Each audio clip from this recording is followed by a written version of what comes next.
Commandment number 4, thou shalt personalize. This goes along with not bearing the lead, right? News releases are one thing, right? News releases are, I joke, the easiest way to tell 500 reporters that you've sent 400, tell a reporter that you've sent it to 500 other reporters.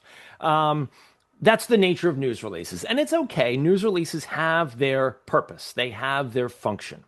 Pitches are different.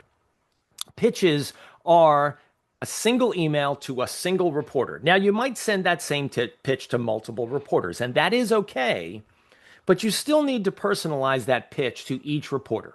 I'll just use an example here in the New York City area, right? We've got a half dozen TV reporters who cover the geographic area of Long Island, where most of my clients live, and then or live and work, and then dozens of reporters that cover the tri-state area. You've got print reporters, you've got blog reporters, you've got, local community papers, you've got one daily newspaper on Long Island, you've got a couple more in New York City. You need to personalize. When you're sending a pitch to a reporter, you're reaching out, you're saying, hey, Jody, I know that you report on this. Here's something I thought you would find interesting. Now, it can be as simple as that. You might want to take an additional step and say, hey, I saw that thing you wrote, and this fits that as well. I know you cover this topic, so here's another thing that might interest you. You've got to just take that extra step and personalize it. Connecting your pitch to something that they've actually covered shows respect.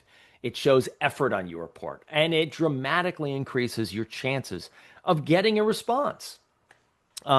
It's also okay to say, thank you for considering this, and thanks for letting me know if this works for you. One thing that we like to do as publicists is get feedback from reporters, even if it's a no. A quickie, why is this a no? So I don't bother you with the same stuff in the future. That's helpful to us, right? And if the reporter has time, I think 9 out of 10 will say the same thing.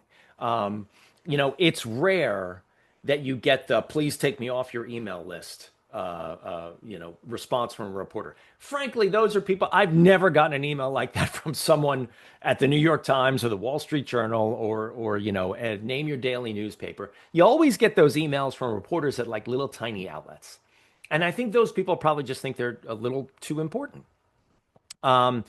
Reporters don't want to be bothered with the stuff they're not going to use. So they will sometimes give you that feedback. So if you personalize it and you come at them with helpful information or what you think is helpful information, they might even be inclined to give you that feedback.